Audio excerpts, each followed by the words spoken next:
अरे सूता बना सूत दे हम रात भर जगाई के,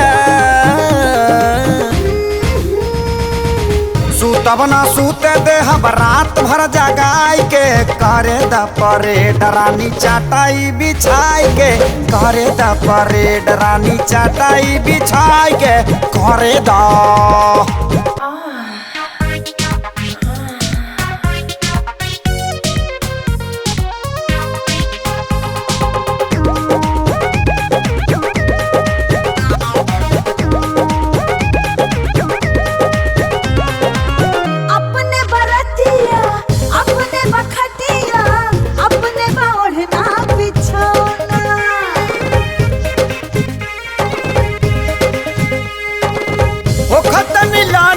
चहक जाई मन अंगे अंग हिली हो, अंगे अंग हिली हो, हिले लागी जब अलंग तपलंग हिली हो, हिले लागी जब अलंग तपलंग हिली हो।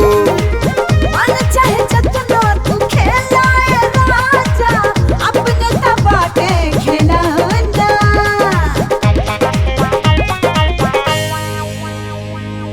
अरे राखिला तू मुड़ी नीचे दारी सरियाई के,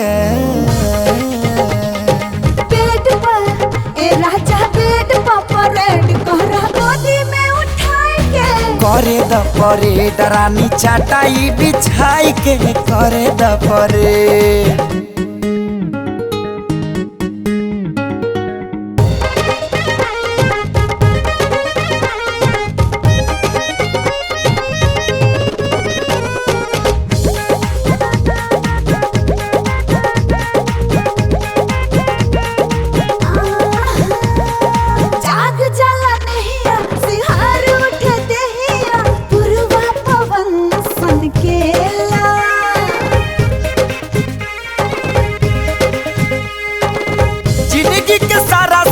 हमारा के अब तोरा संग मिली हो, तोरा संग मिली हो, हिले लागी जब अलंग तपलंग हिली हो, हिले लागी जब अलंग तपलंग हिली हो।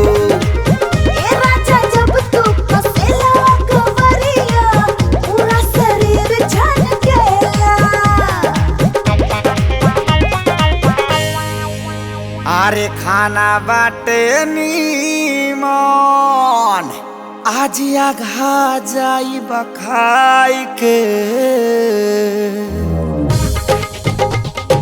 बेड पर ए राजा बेड पर परेड कोहरा गोदी में उठाई के, करे द परेड रानी चटाई बिछाई के, करे द परेड रानी चटाई बिछाई के, करे द।